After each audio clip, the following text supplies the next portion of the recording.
Thursday. Can you hear me? I can hear you perfectly. Happy Oh, Thursday to you, sister. happy Thursday. Welcome back to the Rose Garden. I can't, your positioning is way off today. Like, I can't see Is your, it? yeah. That's funny.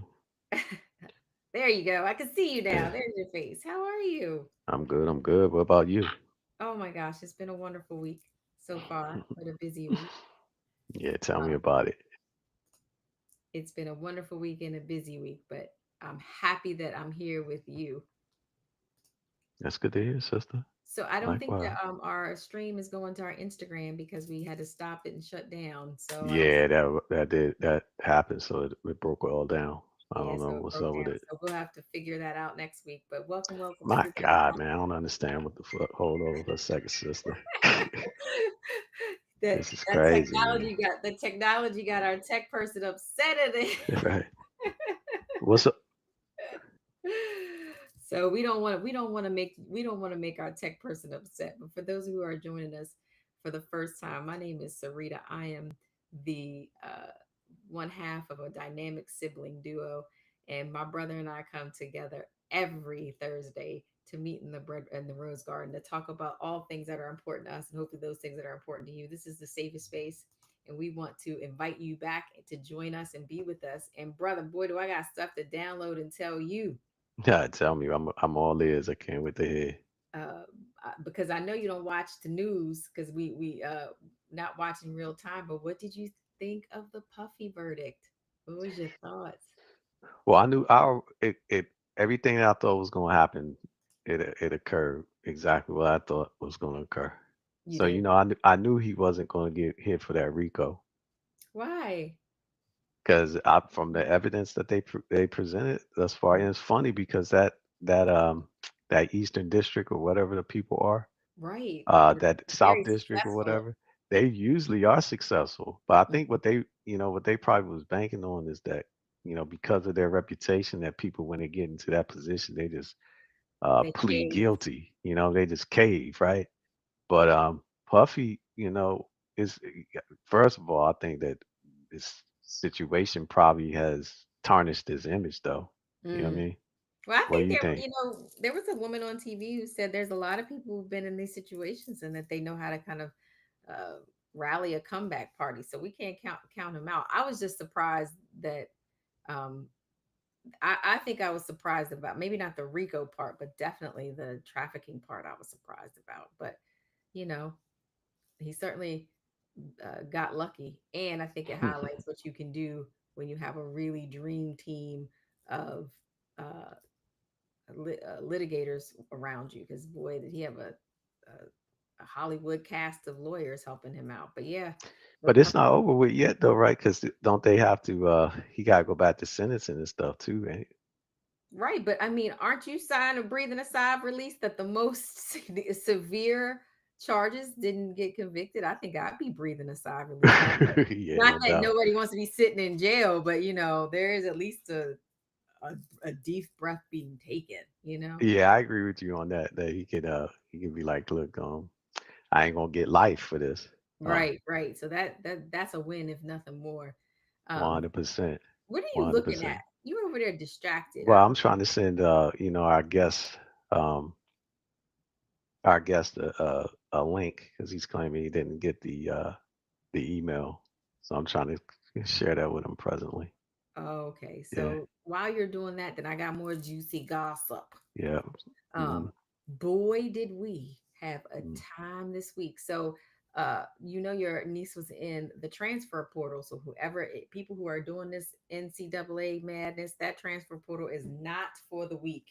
And by the end of June, you had to have signed your scholarships and things like that. So by June 30th, we were all kind of biting our nails and gritting on the you know on the chalkboard trying to figure out what was going to happen, and she got some fantastic news. But boy, did we learn a lot. um, uh, that she is going to be going to another school and she did get picked up. But did we learn a lot about this transfer portal madness? And for folks who think it's for the weak, it's not for the weak, and you have to know the risk. So I don't think we Mhm. understood the risk fully when we were going in it. And but it's kind of like high risk, high reward, because she certainly got picked up to a school that she is happy about and in a better place. But we also got the disappointment of being like, well, we don't want to welcome you back to the team that she was leaving. So um, They don't want to welcome her back? yeah, so What evidently it's does what not does that mean? guaranteed.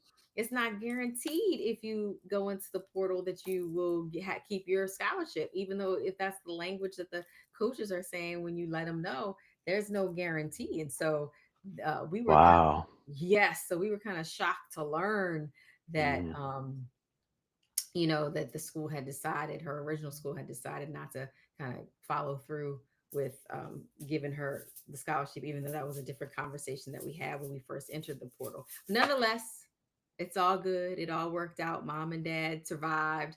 And I learned an interesting part about myself is like when your kids are going through something, how mhm. traumatizing it is for you. Because I literally think from June 29th to July 1st, I probably got 3 hours of sleep. Well, what was the end state outcome? She ended up going to another She's going school to or another school. She doesn't wow. so she did get picked up. She's going to another school. She's on another team. It's the school she wanted to go to. So it's all a win for us. But it's a lot of lessons, and with this new name and likeness and all these like new rulings, it changes like Mhm, the dynamics of the what the schools can do too, how many people they can have on their rosters. So we were kind of mixed up in all of that confusion, which honestly I do not profess to fully understand myself. I'm so thankful that her father was there to kind of help guide her through some of mhm, this stuff because I didn't understand it, but I mhm. certainly experienced it. And the experiencing part was the hard part. Is our guest still having some technical issues? Yeah, I think so. Okay. So we're gonna just keep flowing then, and then if we gotta reschedule, we gotta reschedule Right. because I'm getting tired of looking at the side of your face. Mhm. Even though I got to look a lot of your side of your face because we had our breadcrumbs photo shoot this weekend. How'd you feel? I can't really speak on feeling any kind of way. It was a cool experience though. What you mean you can't speak on film? Like we have never. I don't remember taking family pictures with you. Like no, we did to take family pictures like what when the kids were little, but remember we all got together and take family, but Yeah, as yeah, I think we did it one time, right? we did No, it well, I one mean, time. maybe we did it more than once because I think I have some pictures when the Shia was little. Yes, we did before. Yeah, I have So it we there. have stages of our generations because there was Shia was Mhm. little, and then we started having kids. So then our kids were on it, and then now it's just me and you. So I had a really good time, and I taught you something. What did I teach you? I gave you some I really don't good know nuggets. nothing. What you believe that you taught me? What What do you what mean? you What did think? I believe? What you think? What did you I think taught that you you taught something me? about being camera ready. What was it? I have no clue. You tell me. Oh What's my the what? goodness.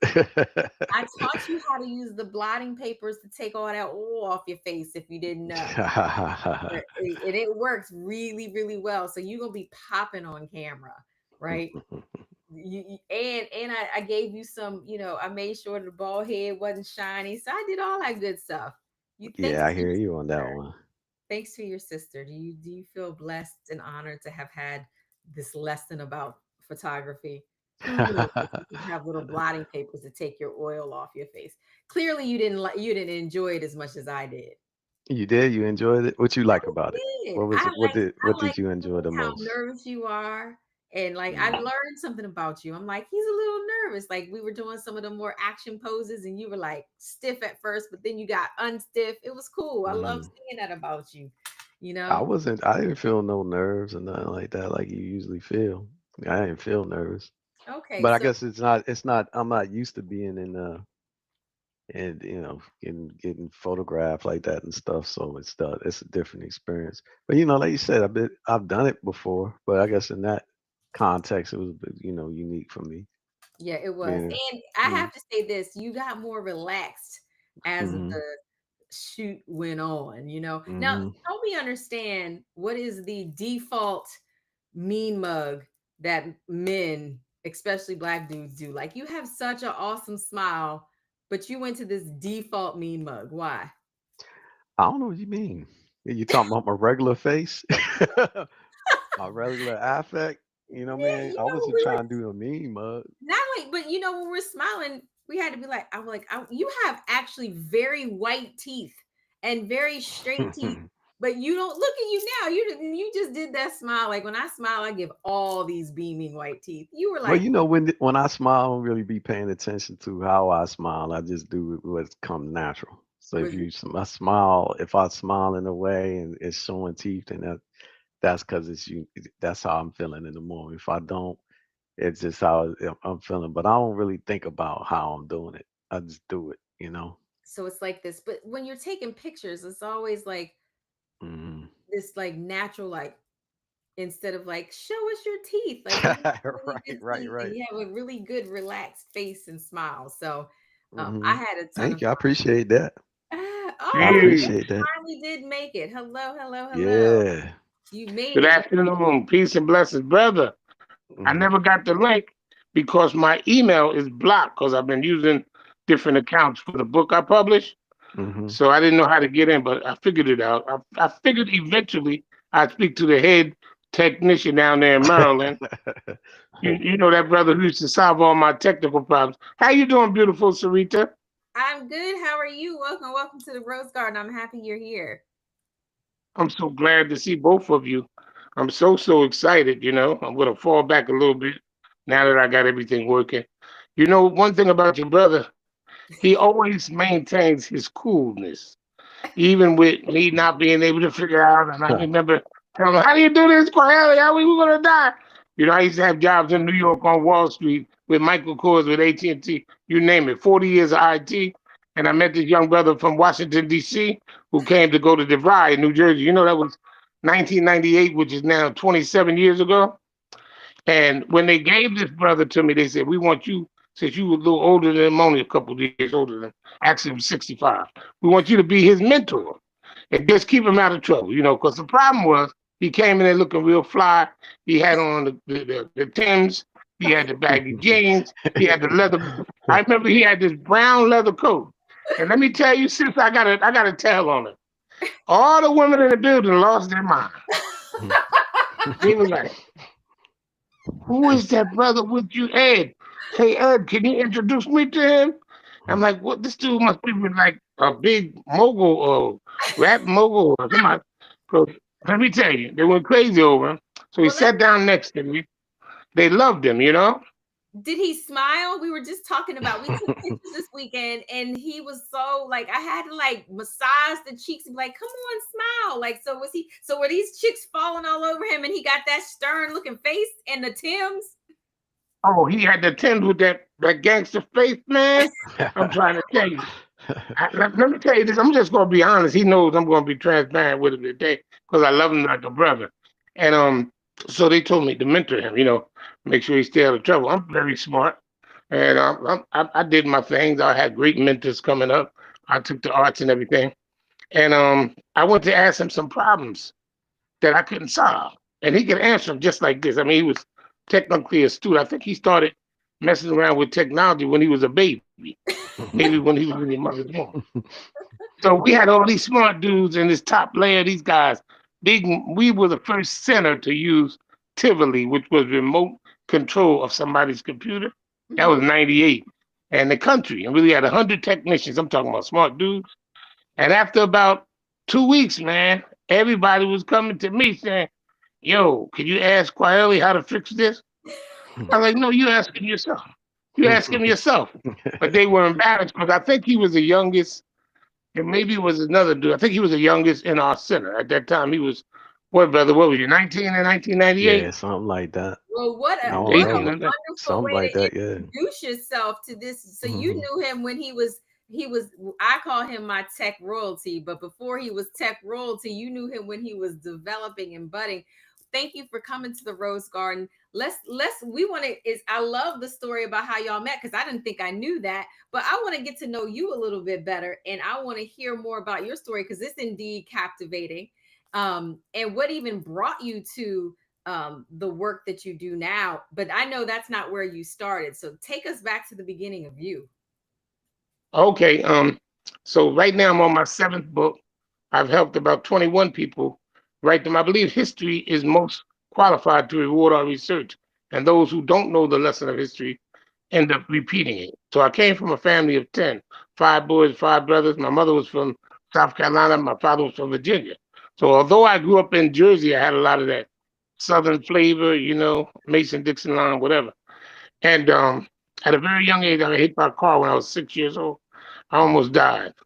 I Mhm. came down on the hood of the car, 8 feet, split my head open. I was in the hospital for a period of time. I can't remember how long it was, but when I got out, I was suffering from, the anger of getting hit by a car. Then I'm in a cast from my chest all the way down my left leg, and it was just difficult. So, kids tease you and stuff. And after a while, after I got out the cast, I had my bones were kind of brittle, so I couldn't play football and stuff with the other kids for that period of time.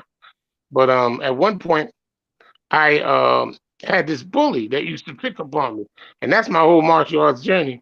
He was a Mhm. real muscular kid. You ever meet the little kid? Got a body like a man. I remember his name. And look, and this crazy thing, he's a light skinned brother, but he had green eyes, and the green eyes even made him look even meaner. Like like I'm gonna get you. And he used to beat me down. I gotta admit, I never been defeated in the ring. Either I got disqualified or whatever, outpointed, but I've never gotten beat down. I thank God for that because I've been in the martial arts for 60 years. I mean, I've gotten beat downs, but I didn't get beat downs that disfigured my beauty, and I'm not being arrogant, but That's right. I'm in the family of quietly, and them It's some hard to be beautiful people around down that, there, right? man. That's It's right. hard to be And he around got them. all that. The girls coming down the and, hall asking for his name number and his social security number. It's just hard. and listen, you got all them fine sisters too.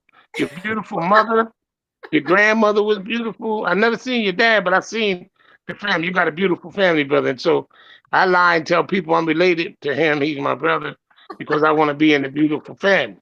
But I think I want y'all to do your DNA because I always call him Iverson. And for some reason, when I get into him, I'll tell you about why I call him Iverson. Remind me to tell y'all that. But let me finish my little story. It only takes a couple minutes, and I can tell you. So I end up taking martial arts, and my brother told me that this guy was going to beat me. I had brothers that if you lost the fight, you got to go back and keep fighting the same dude over and over again. So I said, I'm gonna get him this first time. They took me in the backyard. They said, we want you to do this. We want you to do the robot. So at that time, I don't know if you know about Rock'em Sock'em Robots. It was a game, Hmm. and they Hmm. got plastic robots that go like this. Dum, dum, dum, dum, dum.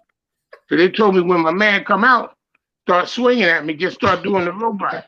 They acting like I'm crazy. So I was like, and, and it was so crazy. It was a type of attack from a different angle that he had never experienced. And even though he was stronger than me, it kind of messed him up. He was like, "Oh, what's happening to me?" He had to go home and regroup. But ever since that day, he never bothered. So I was isolating, and my brother Billy, who grew up, with the Panthers, and back in that time, Hmm. he used to make me practice the first three katas of Taekwondo karate. And I Hmm. still teach him to that day because they give you courage. It was the low block, the middle block, and the high block. I mean, he would make me do it over and over and over again. Kind of hard to hit a brother who know how to block. And then he would make me do basic techniques. So by the time Bruce Lee came out with Kato and all the movies, after the movie, we having like a tournament. We like, you killed my teacher.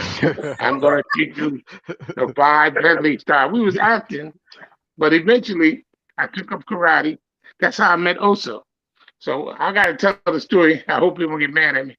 I met Oso. I was going in to see a movie, and it was a Sunday afternoon in the early '70s. And all of a sudden, at the front of the line, it was a ruckus, right? You know how we go to the movies, everybody all goes out. And all of a sudden, I seen this kind of looked like he was kind of short guy on the side, and I saw this big, tall dude trying to, like, I guess, push him and beef. You know how some people call a problem when they come to the party. All of a sudden, Oso went into a very low flowing, like, I'm telling you, I heard y'all talk about him last week, but y'all ain't going to his fighting. Listen, he went in a low stand. My man bum rushed him. He did a spinning hook kick. My man went straight down. It was like a movie. I'm in front of him. I must have been the closest. I'm like, is this really happening? I see another dude come out of here. He had an axe. No, he had a weapon, something like when you're on a boat, you know, that anchor that they have on a boat, like an anchor Mhm. to a boat. Yeah. And he wanted to swing. And I guess he saw also knock his friend down. He dropped that and he ran. We watching, me and my friend and my cousin from the project, we watching this like, oh, we getting a live fight, you know. And so after that, they had some lessons. At that time, the lessons was $20, right? $20 a month. So I immediately went up there to join. It was on it was on a Sunday, and also was running a special at the School of Northern Shaolin Kung Fu and Tai Chi, 1974. I And have man, let me a tell you about question. that. Were there a lot of black kids in this, or because Yeah, it was predominant. It was predominantly at that time, it was and okay. we had a few different people from different persuasions, a couple Latin brothers. But I went up there. I expected Osu was going to be teaching me, right? Man, they had the finest sister in the world, right? I don't know if you know this, Sarita, but if you think of Oso, if you think of Quietly, and I now want you to think of me. Whenever you think of us, you're going to see some of the finest, most beautiful women. I think the Kung Fu brothers, for some of the reason for the chi or whatever chi called, we attract beautiful women. This sister became my teacher. Now imagine you learning from a beautiful star like Whitney Houston, whatever is your instructor. But also use reverse psychology on us. He dogged us, and I can say that. Every class was 200 push-ups, 200 sit-ups. I don't know how many hundred jack-ups.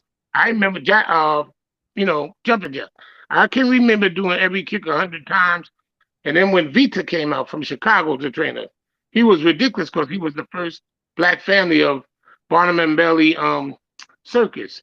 He's he was the first black family that did acrobatics. Okay. And they used to train us, man. I can remember 4-hour classes, whatever, but it was the best time of my life. So So her wait, name was so hmm? what brought you, it seems like, to martial arts was a bully, and then a bully. you see this magical person who performs a move publicly that takes somebody down, and then you go to his class. So then when do you start to say that this is something that I'm going to master and be teaching myself? Well, before that, I trained with the brothers. I'm not going to go into all this, but these brothers, I quietly know who they are. And they were very militant because at that time it was the Vietnam War. They were coming home in 74, 75. So I trained with two brothers who had Purple Hearts and bronze stars, and they were very military. So I learned the basics first, but then I met also when I went to that movie. I had heard about him, but I never went to his school. I was going to a little karate school. But then when I saw him do it that night, that's when I switched from karate to kung fu. So Okay. my time says I started in '69, but I played around for a couple of years. But whenever you're in Oso's class, it's like it's no joke. I had to get serious. So that was '74, and after seeing him, I didn't know that he had won. At that time, he was like, I've looked at a magazine, and that's how I found out. I was like, in the class, I think, and they said, I was like, yo, that's him, our teacher. Yo, he was preparing for this fight in New York. He had already won 100 championships. The crazy thing is that he was the only kung fu stylist, and everybody else was karate. So there was a lot of, just like football teams. I like the Jets, you like the Cowboys. A lot of that, machismo that was against him. So when he would fight, plus he had the funky uniforms like the ones he wear now, similar to that, and he had a ball head. Have you ever seen him with a ball head back then? And so everybody would come to beat him down, but they would be disappointed because he beat people down tremendously. And so when I met your brother, he put me into. I knew that he was from. That's why him and Oso is so close. He's from that DNA, or either Iverson. See, Iverson, the way I look at Iverson, he was short compared to the big. I saw a thing the other day when he was dunking on Shaq. And back in the day, Shaq was like this big, intimidated, mean-looking player, and Iverson didn't even care. I remember him and Kobe was arguing, and Kobe had made some points, and Iverson and Kobe was arguing. He said, "Don't worry about it, bro. You come to Philly." That sound like a brother from Maryland or DC. That sound like your brother. That sound like your brother. Because when we went to AT&T, all these dudes had all this higher education. Your brother hadn't even finished DeVry, and he was building systems for corporations. I remember the first time he told me how to take a PC apart and put it back together. When he was taking the parts out, I was like, whoa, don't do that. You're going to break it, man. You're going to break it. He was like, he said, Sifu, I know how to put it back together. I was like, are you sure, man? Because I can't buy another. I can't be buying computers and you taking them apart. And then he's putting them together. Then he starts putting back the network that we got, the internet. That's called the WAN, wide area network. Most brothers, they don't show you. I'm being straight up with you. They don't go as high as your brother. But he know how to put it behind the scenes. Then he know how to plan it. Then he know how to do the architecture. So he comes from the same family. But anyway, after I met Oso, I started getting all these magazines. And then one was from Chuck Norris. I looked in his office one day and there's a picture and it said, to Tyree Cassell, a magnificent martial art signed by Chuck Norris. Then I'm like, on another magazine, he was on the cover. And then he started to be on all these covers. The bad thing is that he got invited to travel all over the world to fight for the Chuck Norris team. Then he became a magician in Las Vegas. I couldn't find him for years. So I switched over to another style of Kung Fu. After what I learned from Oso, I beat them down. And then I went to another school in New York. And I couldn't find him until I was maybe 20-something. And I found out he was in Washington, D.C. With Grandmaster Dennis Brown School, and he was in Silver Springs. So, Sifu, you were telling us before, though, how you started to want to. So you started out with being with this bully. You saw this. So why did you continue and want to develop this for yourself to become a teacher and instructor like you are now? Okay, so I say that martial arts saved me and a whole generation of brothers, the ones that you see on my page that celebrating 50 years, 40 years, even the other ones. It's a component in the art that is almost like a religion or like a medicine. Let me put it that way. A lot of people don't practice organized religion, but the principles of martial arts, you can apply to your life. And they're spiritual principles such as honesty, integrity, patience, tolerance, discipline. He used to have a thing on the wall called the 9 Dynamics, and another one, I can't remember all this stuff. I got a great memory. But what I saw in him, I didn't see in a preacher. What I saw in him at that time, I was young and rebellious. So you know how I felt about the preachers. But he was preaching a truth, which was integrity. Y'all want to be in this class? This ain't no boot camp, but you got to show and prove by your efforts, not the efforts of your mama, your daddy. They not doing the push-up for you. Ain't nobody can save. Basically, also was saying, ain't nobody can save in here. You have to show up for yourself. Right. So it made you exercise willingness, effort, and work. You could apply it to your job. I applied Kung Fu as a way of life. It made me a better employee. Mm-hmm. It made me a better father. Matter of fact, it made me an incredible father, mm-hmm. a phenomenal husband, mm-hmm. Incredible community leader, mm-hmm. Minister, all the stuff that I would want to be. It enhanced me. I'm not saying every martial artist is perfect, but what I saw in it, it was spiritual. Plus, the thing was protection. Mm-hmm. Now, when you look at the uniforms that these girls who, I don't want to get into the P. Diddy thing, but I heard Dave Chappelle tell a joke. He said something to a woman at a party, and she said, "What do you think I am?" He said, "Well, you got on the uniform.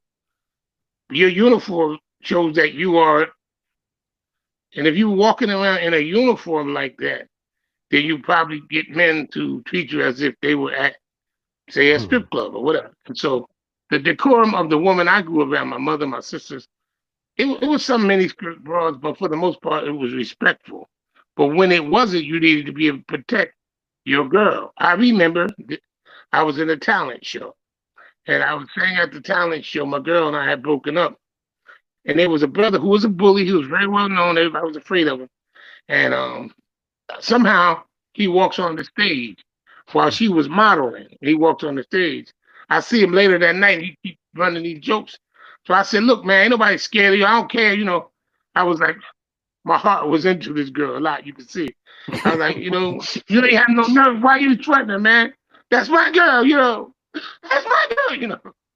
And he ended up getting into a stance. He knew the arts. And why did I get into a stance? I'm telling you, Quiley, I can see it like it was yesterday. I did this 3 times. That's why I don't like to fight a lot. I don't think I broke his jaw, but I know I hit him with a jumping forward roundhouse kick in his jaw, and I heard his jaw go crack. All of a sudden, he pulls out.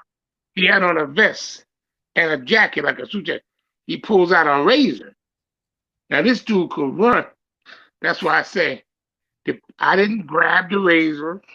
I didn't go, whoa. I ain't do this. I'm gonna do like this. When that pulled that razor, I was out. Zoom. I started running straight. My man put a razor quietly. He put a razor in my ear. It went. I got home.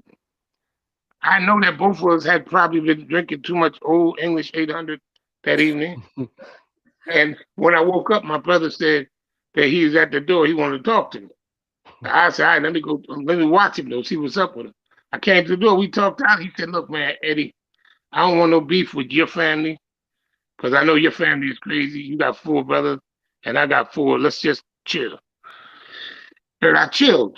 But that jump around house kick, there's a couple times that I hit jokers in the jaw with it. A couple jokers got hurt. And I'm not a violent person. I think people take martial arts for the wrong reasons. And sometimes they just want to harm someone. Yeah. But I believe that it could be for healing.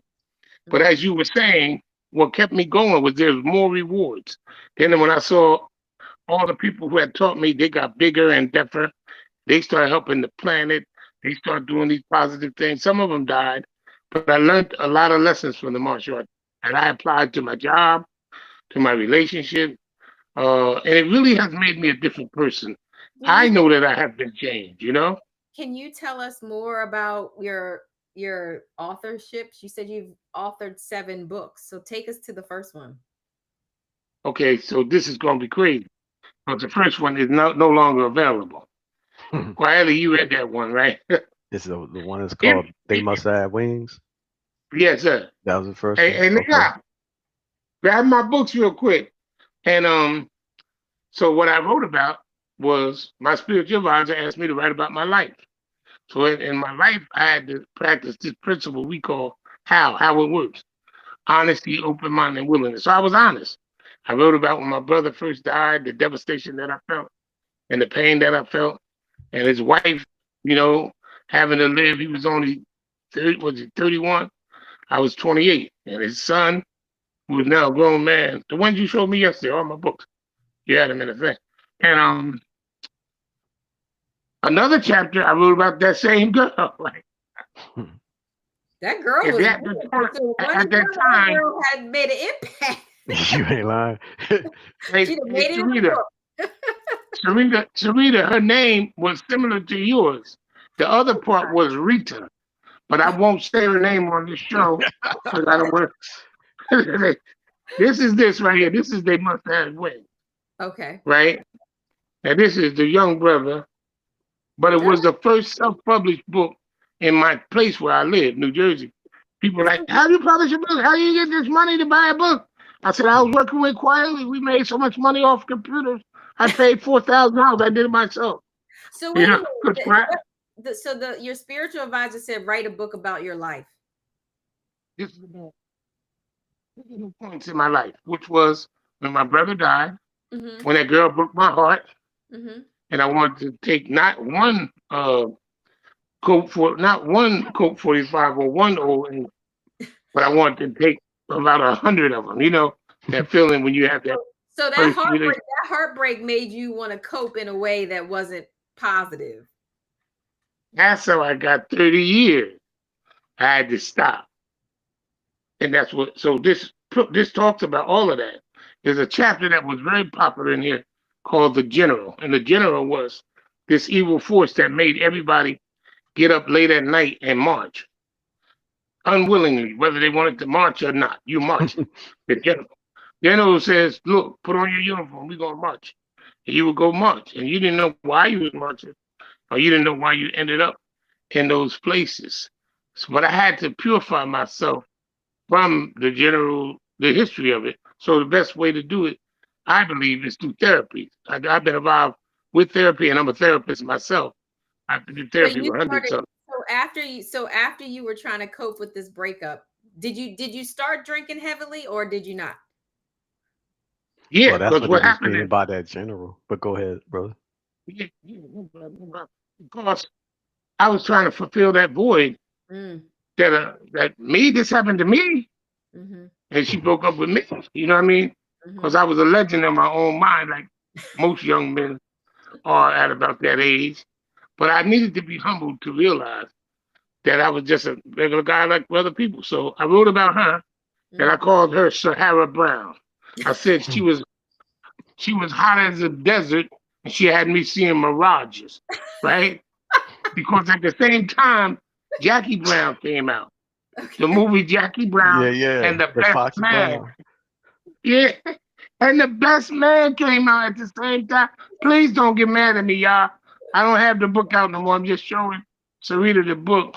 But there's also a very difficult experience of my life where one of my homies did something that he should have never did, because I come from a background that we got agreement with Slim that if you dealt with Tanya, then Wiley can't be never dealing with Tanya.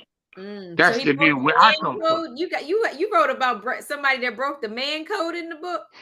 Well, yeah, I did. And it got real controversial between the general, between the man code, between my brother Don. It was so proud, so negative, because it was just like this brother in this little area wrote this book. How could he do it? And it was a bestseller. So But I many thought people you wanted told it. me the martial arts gave you all this discipline. So what I'm hearing from you is in this time period there was a lot of dysregulation and lack of discipline. No, there was just discipline in the martial arts, but Mm-hmm. life discipline is different. I don't care what belt you got. When a girl breaks your heart, or when somebody you love close to you dies, it can cause all type of extreme behaviors. The closest thing to me was alcohol. It was legal. You could buy it and you can get a running coat at all times and never get pulled over. It's Mm-hmm. different with what they have now. The substances they have now can put you under the ground. But I Right. never had to do. I never had to do that. So So yeah, How did you stop? how was you able to overcome all that though? What was yeah, your that's journey what in I'm about terms to of tell you. recovery? Hmm. So the thing was, after the Sahara Brown chapter, there's a chapter called "Get to the Other Side." How did I get to the other side? Through spiritual principles. I studied and I got a master's degree in religious theology. So even though I practiced a different faith growing up, I still wanted to learn about all of them. So everyone you can name, for the most part, the major ones I've studied, or either I went to their services or I got involved. I did real research, not what somebody told me, you know. And it came to me that the belief really is nothing that you say. You can read the Quran all you want. You can read the Bible, the Injil, the Torah. You can put on a Buddha uniform, a Taoist. You can be a Jehovah's Witness, but none of that counts. The only thing that is real religion or belief is governed by your actions and Mm-hmm. what Hmm. you do. Mm-hmm. Because many people, I heard Jimmy Swaggart the other day, he just passed away. God forgive me. Yeah, got hooked up. Back in the day, he was the evangelist. He got hooked up. You remember Jimmy Swaggart? He got hooked up with these prostitutes, and he just, I guess he liked prostitutes, but he also was a tele-evangelist. So if you look at his life, I don't judge him. I don't judge P Diddy or anybody who's fallen prey, but the evidence of his actions is different than what he says. Mm-hmm. So I met this brother who became my spiritual advisor, and he taught me a lot of principles. And the most principles was, he said, you have to start making your words match your actions. You'll meet a lot of people, Sarita, I'm sure you and all of us have, who say something, but their actions are different than what they say. Plus, none of us is perfect, but you want to get to the point where at least most of what you say is mathematical. That's what they call true mathematics, where Mhm. it equals to what you say. If you're a father, you ever meet the dude hooked up with a lady, she got kids, she tells you he never pays child support, never does anything for the kids. He tells you he does everything for the kids, you know? You start to see that two things don't match up, you know? So I was blessed to have a mother who was real spiritual. My mother was one of the first African American preachers, because at that time, at least here in Jersey, and I think all over the country, at least the African American church, didn't want women to be teaching like they are now. Oh Mhm. no, it was all men. It was very male dominated.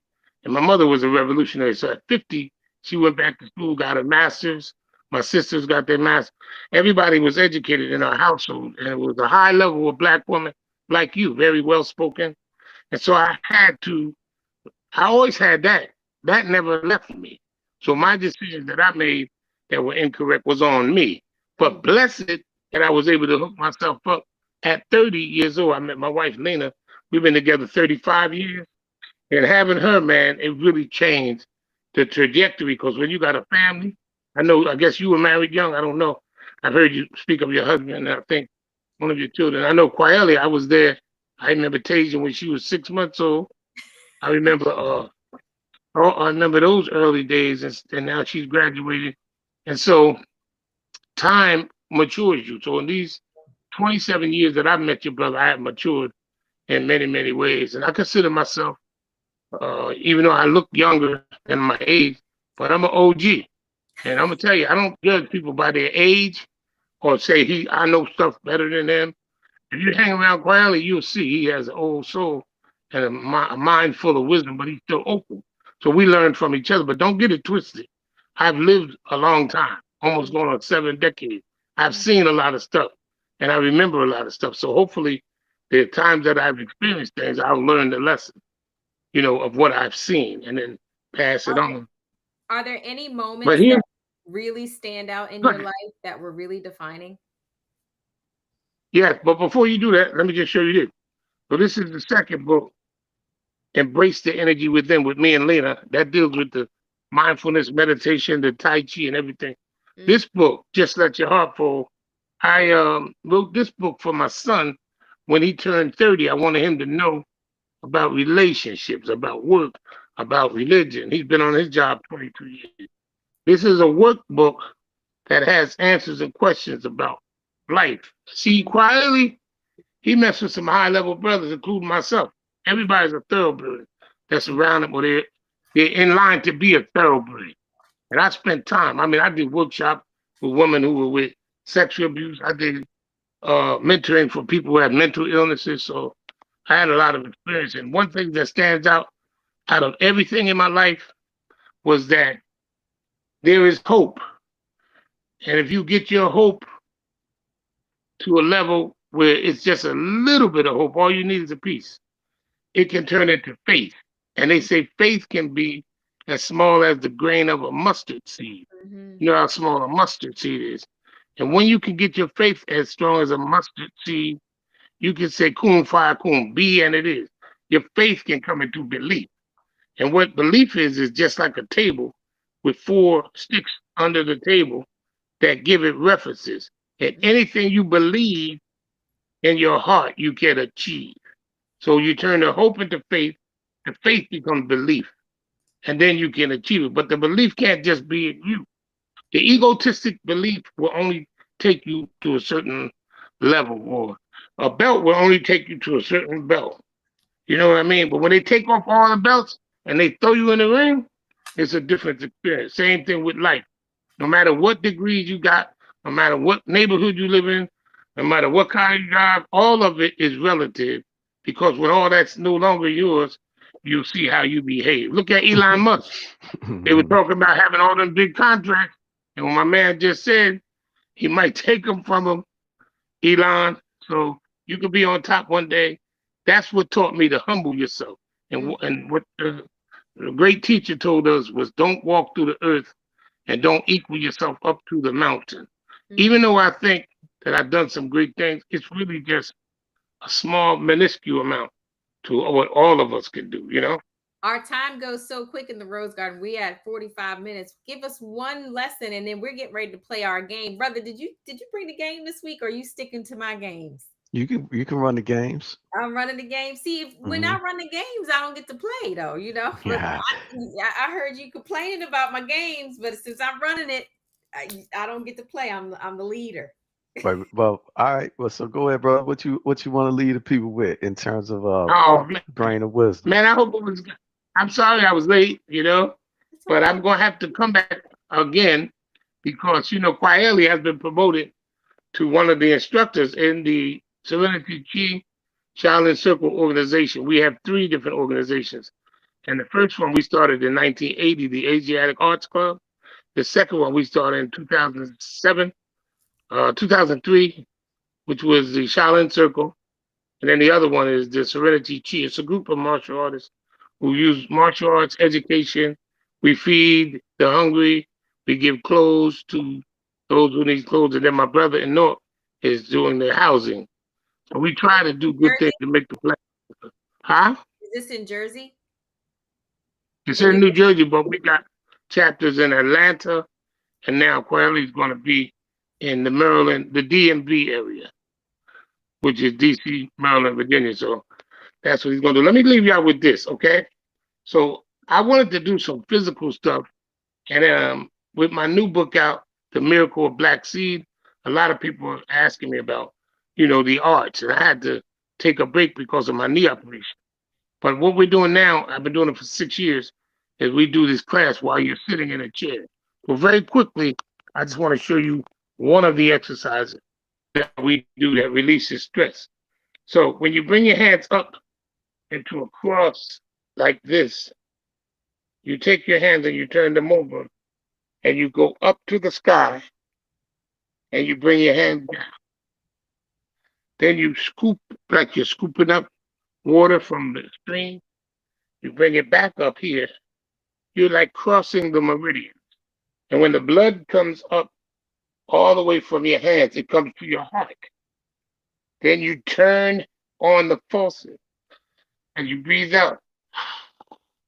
You release stress. So what you're doing is you're flushing the upper gate of the blood and the chi from your lungs through your brain. So you would do it like this.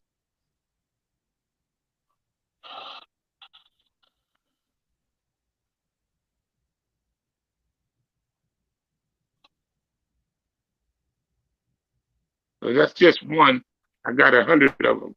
But if you do something like that, I think we need to move around more because a lot of times, a lot of people are not moving. And even when you get up to my age, 65 and 55, there's people 40 that ain't moving. No, you don't have to join the gym and run up and down no machine. Just do something easy and simple. Mhm. So peace and blessing. Thank you. No, we Yeah, appreciate it appreciate and thank that. you for that nugget. So every time at the end of our sessions, we play a game. And it's a way for us to get to know each other better and really for me to diagnose. No, I'm teasing. For me to figure out how you all think. I last week I peppered my brother with questions and I think he liked it. He had to guess. It was kind of like the $10,000 pyramid where he had to guess the word. So, but this week we're going to do something totally different because I read your bio. I was like, you know what? You all both have to pick your spirit animals. Don't know what spirit animals are. What animal in the wilderness and wildlife that would represent you? And then you have to tell why you picked the animal. So I'm going to let you go first since you're a guest on our show. And then, brother, I got to hear from you. Uh-huh. Oh, wow. Well, you know, every man wants to be the tiger, but I leave that up to the tiger. I leave that up to the tiger, lions and bears. But I consider myself an eagle. And the reason why I was always attracted to the eagle styles or the bird styles. The crane, the eagle is more like a fluid animal that moves real graceful, whereas the tiger is very ruthless. So is the lion. My Mhm. spirit is more like the eagle. A lot of times I've seen myself bowing and giving other people the opportunity, you know, rather than it's about, I've been around tiger personality. It is take over everything. The other thing is, I know that if you rise above a higher level, No matter how much chicken stuff is on the roof, if you fly over, you're not affected by it. But if you have to move out the way, you go through a lot of mess.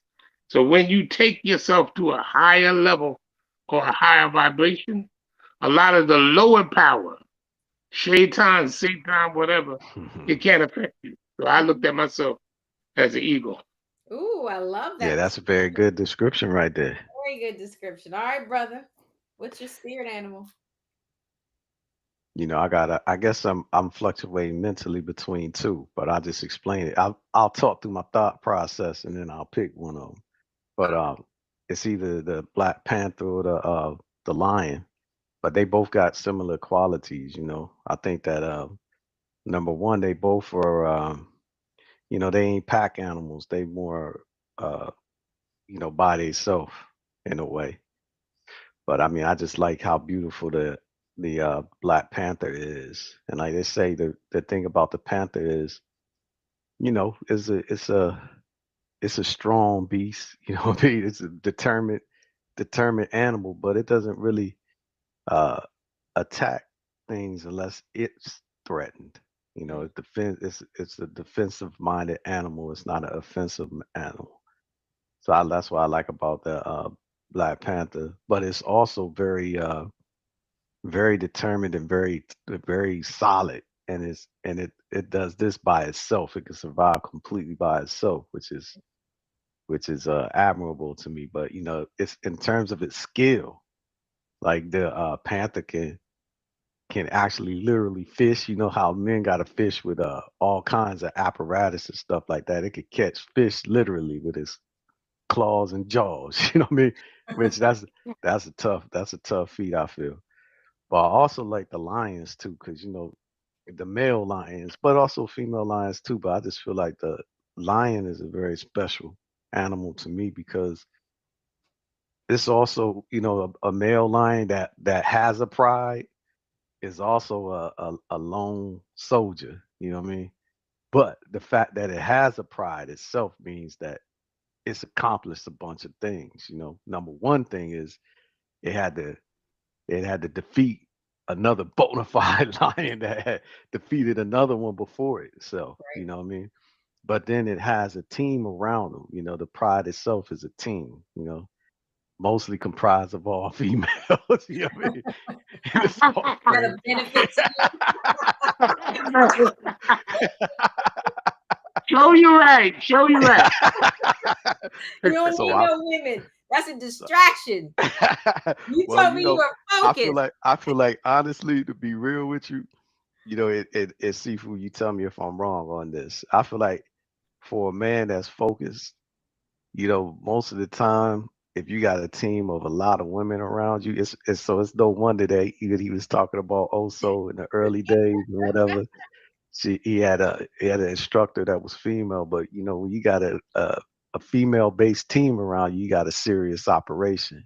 Because it seemed to Oh me yeah. like, yeah, females really be getting down with you on stuff, whereas males might sometimes be competitive. Mm, So that's interesting wisdom.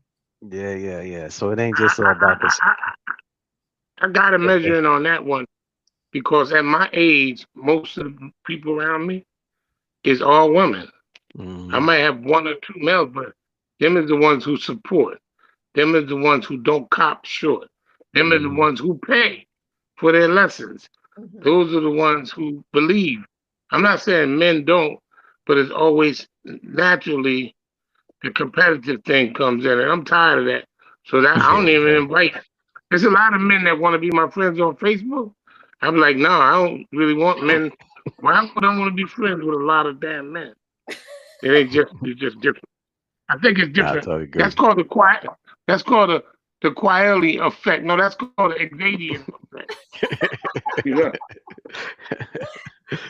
Well, Yeah, it so I seems go like with the line on that. you going with the line on that. It seems like Hmm. that's where you get your heart. Well, I appreciate both of you for always humoring me with my getting to know you games. And I am so glad that you joined us in the Rose Garden, even though we sadly had technical difficulties. We learned so much from your experience and how open you were to sharing. Is there a final book? Did you get it through all your books? Because you said you're on. You just wrote your And last. Lena, give me the Black Seed book. Yes. No, the most important one now. I'm gonna Yes. share this for the first time. In 1992, I was at a meeting, and it was these brothers. And I can't say everything, but just try to read between the lines. They suffered from their immune system being compromised. You Mm-hmm. feel me? Yeah. Mm-hmm. And they started taking the black seed oil back then. It was black seed and garlic. Mm. And a few of them that I know, they reversed their condition. Now they got medicines that will help right through here, might be some that will help heal you. But I decided to write my experiences because over the years, I had studied herbs for a long time. Mhm. But it wasn't until a few years ago that my daughter gave me black seed for my birthday. She said, Dad, I got you something. You don't know what it is. I like, what is it? She was using it for her hair. And my wife, you got to see Lena's hair. She's been using it for her hair. But they say it will reverse. Well, they say that the Quran says that black seed will cure anything except death. All I Mm. can Mm. say is that's the book. I made it at the lowest price possible. That it wasn't even about money. I just know that some people think they're at the end of the road with a lot of these medications. I don't know if you know that soursop, they're using that instead of the chemo. They're using a lot of sea moss. And I learned all of this from Master Bakari, who grew up in Jamaica. And he has an organic, like farm out there. And he taught me over the last 20 years how to make a lot of these formulas. And he would actually get on the phone and show me. Actually, here's this book, The Miracle of Black Seed Oil. And it Okay. goes into that. But it's pretty heavy. So I want everybody to get that. I'm going to continue for them to have that. The other books are fine, but it could possibly save your life. I know a brother who was almost out of here, actually two of them, who was out of here, basically. And he started taking the black seed. He swears by it. So, Mm. you know, So where you get the book on that's how Amazon? the book is available on Amazon in four formats. Hardcover, $16.95, paperback, $10, and also Kindle for the people who want electronic them. But I don't particularly tell everybody to go to Amazon because Amazon is a wonderful place, but they'll never pay me. So I don't ever get. So where would you like us to So if you go? come directly to me, I Oh, accept Cash App. I accept all the stuff everybody else accepts. Because I had books on Amazon for a long time. I don't know where the money's going, but I haven't certainly received it. so I hear So you, I'm man. going to start. so make sure we have your information so we can tag you and put it in the recap of this. We are here every Thursday at 2 o'clock. We are thankful that you all joined us in the Rose Garden. Brother, any final words before we go? Now, I just want to thank No, everybody who's. Go ahead, brother. You go ahead and say what's on thank your you, mind. Sarita. You're so beautiful and you're such a professional. I've been telling Bradley for weeks they're going to get you to take over Gail's place for CBS News. You're so intelligent and you just amazing commentator. Oh, And thank you. thank you, my brother, for inviting me. I I'm don't Oh really know that man, glad. I Gail is. appreciate I you don't as know that well. Gail's job is up for grabs, and I'm certainly not media trained. This has just been fun for me and my brother, and I appreciate the wonderful content. And thank you for sharing your story here with us in the Rose Garden, brother. I always love learning from you, and I can't wait to see you again next week. Any parting words before we see each other Yeah, I later? just wanted to thank everybody for coming out and spending some time with us and listening to Seafood Ed's story. And I hope that they found some good value and some enlightenment in his journey. And go out and get his book, and also like, share, and comment, and keep engagement with us so we can get motivation to keep this thing going. Absolutely. Yeah. We'll see you all soon. Bye for now. All right. Bye for now.